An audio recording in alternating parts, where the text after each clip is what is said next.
Today, going to conclude the topic meristematic and permanent tissue. Here, group of cells which carries the function same, known as the tissues, and tissues are made up of one kind or many types of the tissues.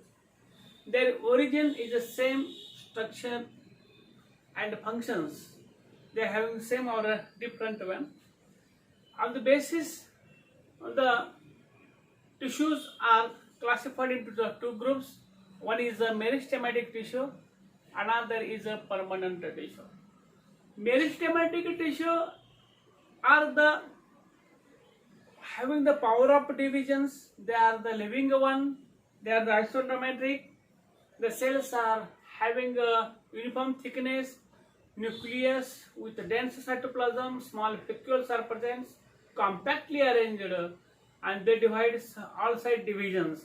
They add new derivations in the stem.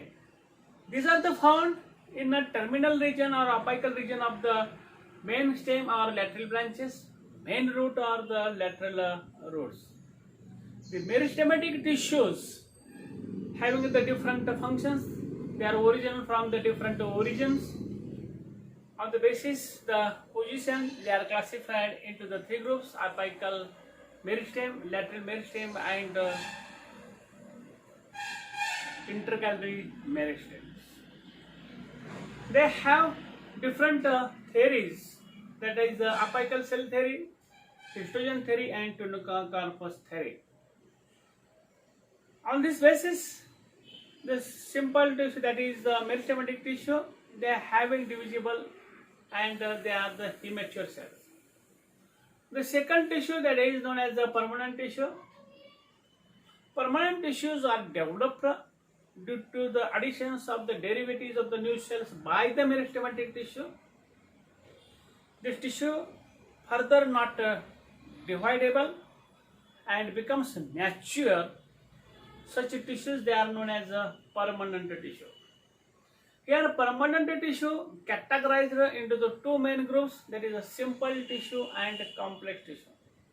On the basis of the cells, that is the tissue cells which are made of either one type of the cells or many types of the cells. In the simple tissues are made by only one type of the cells. Their origin, their function, their structures are the same. They are known as the simple tissues. Simple tissues are categorized into the main three groups, that is the parenchyma tissue, which meant for the food storage, collenchyma tissue, meant for the mechanical strength and support. Both the tissues are living tissues. In their cell, they consist the dense cytoplasm, nucleus, and small vacuoles. Sclerenchyma is the third tissue, simple tissue. Sclerenchyma, their cells are hexagonal, double layered with lignified cells. The cells are dead tissue, and dead tissue cells, they are meant for to give the mechanical strength and support to maintain the size and shape. The tissues are there. Next category of the permanent tissue, that is a complex tissue. Complex tissue is made by more than one type of the cells, known as a complex tissue. Complex tissue, there are the two complex tissues, that is xylem and phloem. Xylem tissue is a dead tissue, phloem tissue is a living tissue. Xylem and phloem, they are always together, found together in the vascular bundles. Xylem found in a major portion, phloem found in a very smaller portion. Therefore, the xylem and phloem, they are known as the conducting tissues. They are also known as the vascular tissues. The xylem, phloem, they are found in lower vascular cryptogams, that is the pteridophytes, and a higher plant body, that is known as the angiosperms and the gymnosperms. The vascular tissues, xylem, consist of the xylem four elements, that is the xylem vessels, meant for storage of water translocation. Xylem tracheids, they are the gives the mechanical strength and support. Xylem fibers, they are gives the mechanical strength and support. And the xylem parenchyma stores the food material. Xylem is a totally dead tissue from which xylem vessels, xylem trachea, xylem fibers, they are the dead. Xylem parenchyma is living initially, later on becomes dries up.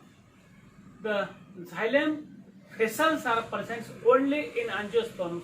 Xylem vessels are absent in the gymnosperm. Phloem is another living tissue. These are associated with the xylem and phloem. The phloem carries out the function storage of food material prepared by the leaves, stores and conducted to all growths. It is xylem and phloem grouped together, forming a complex tissue. These vascular tissues, that is the xylem phloem, with where the cambium presents. When in between the xylem and phloem, cambium is present, the such vascular tissue is known as the open vascular tissue, in which normal secondary growth takes place. The vascular cambium is responsible for the formations of the secondary